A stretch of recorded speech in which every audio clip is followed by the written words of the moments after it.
ഓം ശാന്തി. 28/1/2025 പ്രഭാതമുരളി.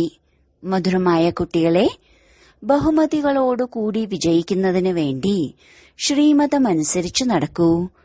കുസംഗത്തിൽ നിന്നും മായയുടെ കൂട്ടുകെട്ടിൽ നിന്നും സ്വയത്തെ സംരക്ഷിക്കൂ. ചോദ്യം: കുട്ടികൾക്ക് വേണ്ടി ബാബ ചെയ്തതും കുട്ടികൾ ചെയ്യേണ്ടതുമായ സേവനം എന്താണ്? ഉത്തരം: ബാബ ഓമന മക്കളെ എന്ന് വിളിച്ച് കുട്ടികളെ വജ്രസമാനമാക്കുന്നതിന്റെ സേവനം ചെയ്തു.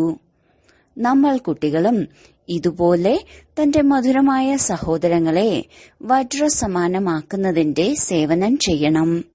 ഇതിൽ ബുദ്ധിമുട്ടുള്ള ഒരു കാര്യവുമില്ല. കേവലം അവരോട് പറഞ്ഞാൽ മാത്രം മതി, ബാബയെ ഓർമ്മിക്കൂ, എങ്കിൽ വജ്രസമാനമാകും. ചോദ്യം: ബാബ തന്റെ കുട്ടികൾക്ക് ഏതൊരാജ്ഞയാണ് നൽകിയിരിക്കുന്നത്? ഉത്തരം: കുട്ടികളെ, നിങ്ങൾ സത്യമായ സമ്പാദ്യം നേടൂ, മറ്റുള്ളവർക്കും നേടിക്കൊടുക്കൂ. നിങ്ങൾക്ക് ആരിൽ നിന്നും കടം വാങ്ങുന്നതിനുള്ള അനുവാദമില്ല. ഗീതം: ഈ പാപത്തിന്റെ ലോകത്തിൽ നിന്നും. ഓം ശാന്തി. പുതിയ ലോകത്തിലേക്ക് പോകുന്ന മധുരമധുരമായ കുട്ടികൾക്ക് ഗുഡ് മോർണിംഗ് പറയുകയാണ്. നമ്പർ വൈസ് പുരുഷാർത്ഥമനുസരിച്ച് ആത്മീയ കുട്ടികൾ മനസ്സിലാക്കുന്നു, നമ്മൾ ഈ ലോകത്തിൽ നിന്നും ദൂരേക്ക് പോയിക്കൊണ്ടിരിക്കുന്നു. എവിടേക്ക്? തന്റെ സ്വീറ്റ് സൈലൻസ് ഹോമിലേക്ക്. ശാന്തിധാമം വളരെ ദൂരെയാണ്. അവിടെ നിന്നുമാണ് നമ്മൾ ആത്മാക്കൾ വരുന്നത്. അതാണ് മൂലവതനം, ഇതാണ് സ്ഥൂലവതനം. അത് നമ്മൾ ആത്മാക്കളുടെ വീടാണ്. തന്റെ വീട്ടിലേക്ക് ബാബയല്ലാതെ മറ്റാരും കൊണ്ടുപോകില്ല. നിങ്ങൾ ബ്രാഹ്മണിമാരെല്ലാം ആത്മീയ സേവനം ചെയ്തുകൊണ്ടിരിക്കുകയാണ്. ആരാണ് പഠിപ്പിച്ചത്? ദൂരേക്ക് കൊണ്ടുപോകുന്ന ബാബ. ദൂരേക്ക് എത്ര പേരെ കൊണ്ടുപോകുന്നു? അളവറ്റ അത്രയും കൊണ്ടുപോകുന്നു. വഴികാട്ടിയായ ഒരു ബാബയുടെ കുട്ടികളായ നിങ്ങൾ എല്ലാവരും വഴികാട്ടികളാണ്. നിങ്ങളുടെ പേര് തന്നെ പാണ്ഡവസേന എന്നാണ്. ഓരോരുത്തരെയും ദൂരേക്ക് കൊണ്ടുപോകുന്നതിന് നിങ്ങൾ കുട്ടികൾ യുക്തി പറഞ്ഞു കൊടുക്കുന്നുണ്ട്. മന്മനാഭവ, ബാബയെ ഓർമ്മിക്കൂ. പറയുന്നുമുണ്ട്, ബാബ, ഞങ്ങളെ ദൂരെ എങ്ങോട്ടെങ്കിലും കൊണ്ടുപോകൂ. പുതിയ ലോകത്തിൽ ഇങ്ങനെ പറയില്ല. ഇവിടെ രാവണ രാജ്യമാണ്. അതുകൊണ്ട് പറയുന്നു, ഇവിടെ നിന്നും ദൂരേക്ക് കൊണ്ടുപോകൂ. ഇവിടെ ശാന്തിയില്ല. ഇതിന്റെ പേര് തന്നെ ദുഃഖധാമം എന്നാണ്. ഇപ്പോൾ ബാബ നിങ്ങൾക്ക് ഒരു ബുദ്ധിമുട്ടും നൽകുന്നില്ല. ഭക്തിമാർഗത്തിൽ ബാബയെ അന്വേഷിച്ച് നിങ്ങൾ ഒരുപാട് അലഞ്ഞു. ബാബ സ്വയം പറയുന്നു, ഞാൻ ഗുപ്തം തന്നെയാണ്. ഈ കണ്ണുകൾ കൊണ്ട് ആർക്കും എന്നെ കാണാൻ സാധിക്കില്ല. കൃഷ്ണക്ഷേത്രത്തിൽ നമസ്കരിക്കുന്നതിനായി മെതിയടി വെച്ചിട്ടുണ്ട്. ശിരസ് തട്ടിച്ച് നമസ്കരിക്കുന്നതിനായി എനിക്ക് കാലേയില്ല. നിങ്ങളോട് പറയുന്നു, ഓമന മക്കളെ, നിങ്ങളും മറ്റുള്ളവരോട് പറയുന്നു, മധുരമായ സഹോദരങ്ങളെ, പാരലൗകിക ബാബയെ ഓർമ്മിക്കുകയാണെങ്കിൽ വികർമ്മം വിനാശമാകും. മറ്റൊരു ബുദ്ധിമുട്ടുമില്ല. ബാബ വജ്രസമാനമാക്കി മാറ്റുന്നതുപോലെ കുട്ടികളും മറ്റുള്ളവരെ വജ്രസമാനമാക്കി മാറ്റുന്നു. മനുഷ്യരെ എങ്ങനെ വജ്രസമാനമാക്കി മാറ്റാം, ഇത് പഠിക്കണം. ഡ്രാമയനുസരിച്ച് കൽപ്പകൽപ്പം കൽപ്പത്തിനു മുൻപത്തേതുപോലെ ബാബ വന്ന് നമ്മളെ പഠിപ്പിക്കുന്നു. പിന്നീട് നമ്മൾ മറ്റുള്ളവരെ പഠിപ്പിക്കുന്നു. ബാബ വജ്രസമാനമാക്കി മാറ്റുന്നു. നിങ്ങൾക്കറിയാം, ഇസ്മായിലികളുടെ ഗുരുവായ ആഗാഖാന് സ്വർണം, വെള്ളി, വജ്രം എന്നിവ കൊണ്ട് തുലാഭാരം നടത്തിയിരുന്നു. നെഹ്റുവിന് സ്വർണത്തിൽ തുലാഭാരം നടത്തിയിട്ടുണ്ട്. ഇപ്പോൾ അവരാരും തന്നെ വജ്രസമാനമാക്കി മാറ്റിയിരുന്നില്ല. ബാബ നിങ്ങളെ വജ്രസമാനമാക്കി മാറ്റുന്നു. ബാബയ്ക്ക് നിങ്ങൾ എങ്ങനെ തുലാഭാരം നടത്തും? നിങ്ങൾ വജ്രങ്ങൾ വെച്ച് എന്ത് ചെയ്യും? നിങ്ങൾക്കിതിന്റെ ആവശ്യമില്ല. ആളുകൾ മത്സരങ്ങളിൽ ഒരുപാട് കാശ് നേടാറുണ്ട്. കെട്ടിടവും ഭൂമിയുമെല്ലാം ഉണ്ടാക്കിക്കൊണ്ടിരിക്കുന്നു. നിങ്ങൾ കുട്ടികൾ സത്യമായ സമ്പാദ്യം നേടിക്കൊണ്ടിരിക്കുന്നു. നിങ്ങൾ ആരിൽ നിന്നെങ്കിലും കടം വാങ്ങിയാൽ പിന്നീട് 21 ജന്മത്തേക്ക് നിറച്ചു കൊടുക്കേണ്ടി വരും. നിങ്ങൾക്ക് ആരിൽ നിന്നും കടം വാങ്ങുന്നതിനുള്ള അനുവാദമില്ല. നിങ്ങൾക്കറിയാം, ഈ സമയം എല്ലാം അസത്യമായ സമ്പാദ്യമാണ്. ഇതെല്ലാം നശിക്കും. ബ്രഹ്മബാബ നോക്കിയപ്പോൾ ഇവിടെയെല്ലാം കക്കകളാണ്. എനിക്ക് വജ്രം ലഭിക്കാൻ പോകുന്നു. പിന്നെ ഈ കക്കകൾ കൊണ്ട് എന്തു ചെയ്യാനാണ്? ബാബയിൽ നിന്ന് എന്തുകൊണ്ട് പരിധിയില്ലാത്ത സമ്പത്ത് എടുത്തുകൂടാ? ആഹാരം ലഭിക്കുക തന്നെ ചെയ്യും. ഒരു പഴഞ്ചൊല്ലുണ്ട്, ആരുടെ കൈയാണോ ഇങ്ങനെ, അതായത് കൊടുക്കുന്ന രൂപത്തിൽ, അവർ ആദ്യ നമ്പർ നേടുന്നു. ബാബയെ പഴയ വസ്തുക്കളുടെ വ്യാപാരി എന്നും വിളിക്കുന്നു. ബാബ പറയുന്നു, നിങ്ങളുടെ പഴയ വസ്തുക്കളെല്ലാം ഞാൻ എക്സ്ചേഞ്ച് ചെയ്യുന്നു. ആരെങ്കിലും മരിച്ചാൽ അവരുടെ സാധനങ്ങളെല്ലാം കർണീഘോർ ബ്രാഹ്മണർക്ക് നൽകാറുണ്ട്. ബാബ പറയുന്നു, ഞാൻ നിങ്ങളിൽ നിന്നും എന്തെടുക്കാനാണ്? ഉദാഹരണവും നോക്കൂ. ദ്രൗപദി ഒരാളല്ല, നിങ്ങളെല്ലാവരും ദ്രൗപദിമാരാണ്.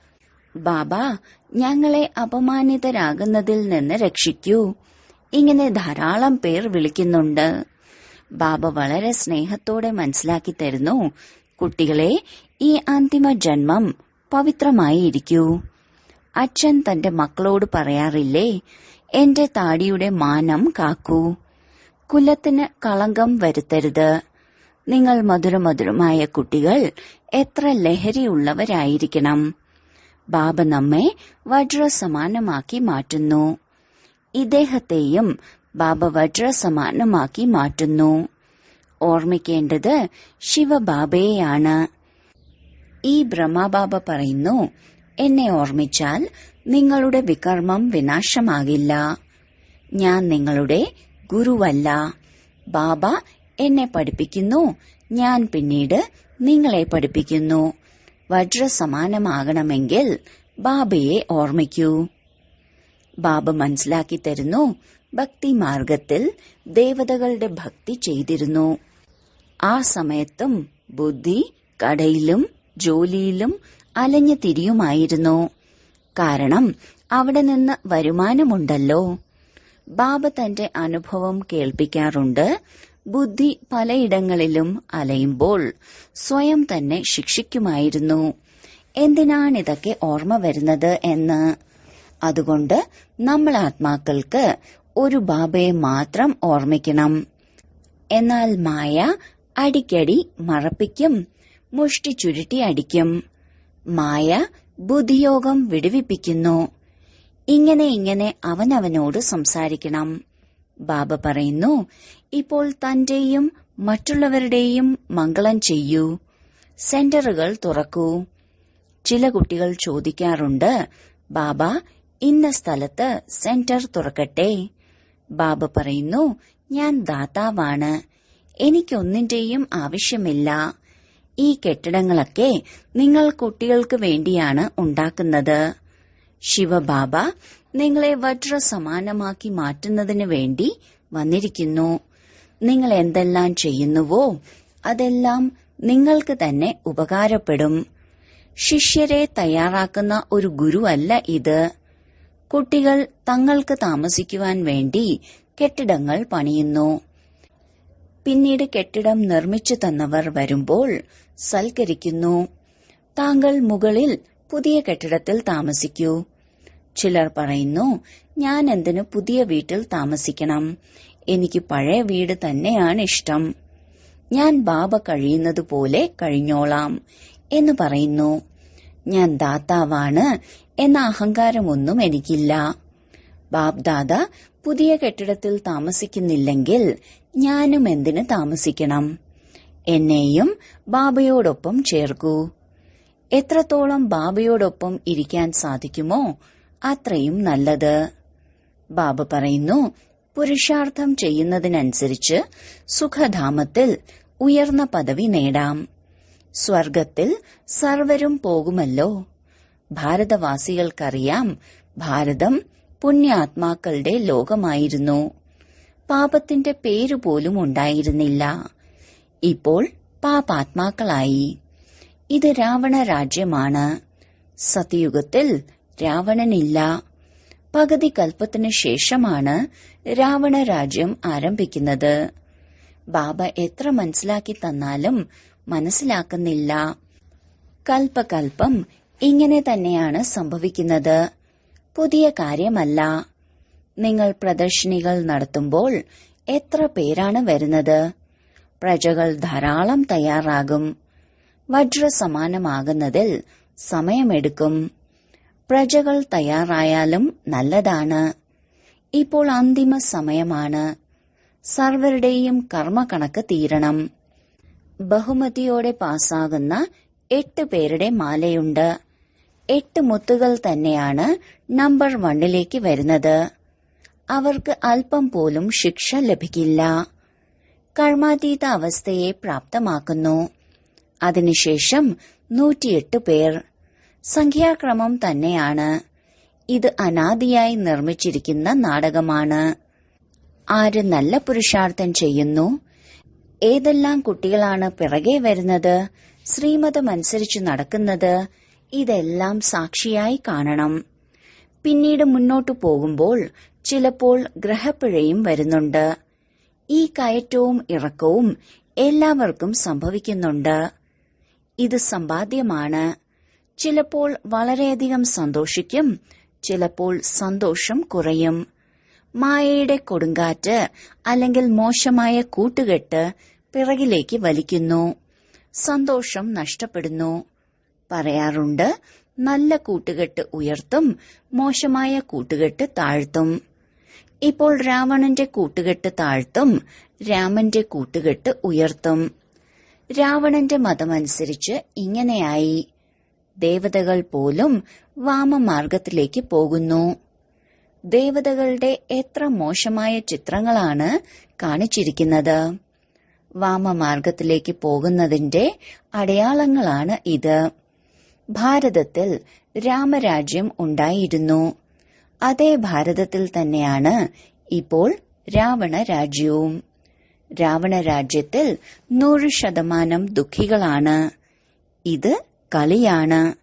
ഈ ജ്ഞാനം ആർക്കും മനസ്സിലാക്കി കൊടുക്കുന്നത് വളരെ സഹജമാണ്.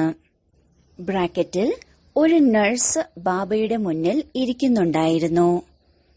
ബാബ ഈ കുട്ടിയോട് പറയുകയാണ്, നഴ്സല്ലേ, ആ സേവനവും ചെയ്തോളൂ. ഒപ്പം തന്നെ ഈ സേവനവും ചെയ്യാൻ സാധിക്കും. രോഗികൾക്കും ഈ ജ്ഞാനം കേൾപ്പിച്ചുകൊണ്ടിരിക്കൂ. ബാബയെ ഓർമ്മിക്കുകയാണെങ്കിൽ വികർമ്മം വിനാശമാകും. 21 ജന്മത്തേക്ക് നിങ്ങൾ രോഗിയാകില്ല. യോഗത്തിലൂടെ ആരോഗ്യവും 84ന്റെ ചക്രം മനസ്സിലാക്കുന്നതിലൂടെ സമ്പത്തും ലഭിക്കുന്നു. നിങ്ങൾക്ക് വളരെ പേരുടെ സേവനം ചെയ്യാൻ സാധിക്കും. വളരെ പേരുടെ മംഗളം ചെയ്യണം. ലഭിക്കുന്ന പണവും ഈ സേവനത്തിൽ ഉപയോഗിക്കാം. വാസ്തവത്തിൽ നിങ്ങൾ എല്ലാവരും നഴ്സുമാർ തന്നെയല്ലേ? മോശമായ മനുഷ്യരെ ദേവതയാക്കുക, ഇത് നഴ്സ് ചെയ്യുന്നത് പോലുള്ള സേവനം തന്നെയല്ലേ?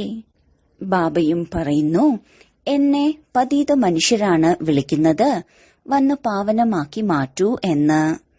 നിങ്ങളും ഈ രോഗികളുടെ സേവനം ചെയ്യൂ, എങ്കിൽ നിങ്ങളിൽ ബലിയർപ്പണമാകും. നിങ്ങളിലൂടെ സാക്ഷാത്കാരവും ഉണ്ടാകും. അഥവാ യോഗയുക്തരാണെങ്കിൽ വലിയ വലിയ സർജന്മാർ പോലും നിങ്ങളുടെ പാദങ്ങളിൽ വന്ന് വീഴും. നിങ്ങൾ ചെയ്തു നോക്കൂ. ഇവിടെ റിഫ്രഷ് ആകുന്നതിന് വേണ്ടി മേഘങ്ങൾ വരുന്നു. പിന്നീട് തിരിച്ചുപോയി മഴ പെയ്യിച്ച് മറ്റുള്ളവരെയും റീഫ്രഷ് ആക്കുന്നു. മഴ എങ്ങനെയാണ് പെയ്യുന്നതെന്ന് പോലും ചില കുട്ടികൾക്കറിയില്ല. ഇന്ദ്രനാണ് മഴ പെയ്യിക്കുന്നത് എന്ന് വിചാരിക്കുന്നു. ഇന്ദ്രധനുസ് എന്നും പറയാറില്ലേ? ശാസ്ത്രങ്ങളിൽ എന്തെല്ലാം കാര്യങ്ങൾ എഴുതി വച്ചിരിക്കുന്നു. ബാബ പറയുന്നു, ഡ്രാമയിലുള്ള കാര്യങ്ങൾ വീണ്ടും നടക്കും. നമ്മൾ ആരെയും കുറ്റപ്പെടുത്തുന്നില്ല. ഇത് തയ്യാറാക്കി വച്ചിരിക്കുന്ന അനാദി നാടകമാണ്. ഇത് ഭക്തി മാർഗമാണെന്ന് മനസ്സിലാക്കി തരുന്നു. ജ്ഞാനം, ഭക്തി, വൈരാഗ്യം എന്ന് പറയുന്നുമുണ്ട്. ഈ പഴയ ലോകത്തിനോട് നിങ്ങൾ കുട്ടികൾക്ക് വൈരാഗ്യമാണ്. താങ്കൾ മരിച്ചാൽ ലോകവും മരിച്ചു. ആത്മാവ് ശരീരത്തിൽ നിന്നും വേറിട്ട് കഴിഞ്ഞാൽ ലോകവും അവസാനിച്ചു. ബാബ കുട്ടികൾക്ക് മനസ്സിലാക്കി തരുന്നു, മധുരമായ കുട്ടികളെ, പഠനത്തിൽ അശ്രദ്ധരാകരുത്. മുഴുവൻ ആധാരവും പഠിപ്പാണ്. ചില വക്കീലന്മാർ 1 ലക്ഷം സമ്പാദിക്കുന്നുണ്ടെങ്കിൽ ചിലർക്ക് കോട്ട് വാങ്ങാനുള്ള കാശ് പോലും കിട്ടുന്നില്ല. പഠിപ്പ് തന്നെയാണ് എല്ലാത്തിന്റെയും ആധാരം. ഈ പഠിപ്പ് വളരെ സഹജമാണ്. സ്വദർശന ചക്രധാരിയാകുക അർത്ഥം 84 ജന്മങ്ങളുടെ ആദി മധ്യ അന്ത്യത്തെക്കുറിച്ച് മനസ്സിലാക്കുക. ഇപ്പോൾ ഈ മുഴുവൻ വൃക്ഷവും ജീർണാവസ്ഥയിലാണ്. അടിത്തറയില്ല. ബാക്കി മുഴുവൻ വൃക്ഷവും നിൽക്കുന്നുണ്ട്. തായ്തടിയായിരുന്ന ആദി സനാതന ദേവീദേവതാ ധർമ്മം ഇപ്പോൾ ഇല്ല. ധർമ്മഭ്രഷ്ടവും കർമ്മഭ്രഷ്ടവുമായിരിക്കുന്നു.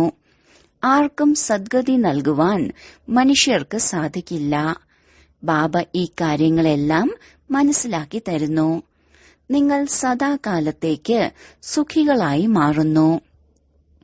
ഒരിക്കലും അകാല മരണം സംഭവിക്കില്ല. ഇന്നയാൾ മരിച്ചുപോയി എന്ന അക്ഷരം അവിടെയില്ല.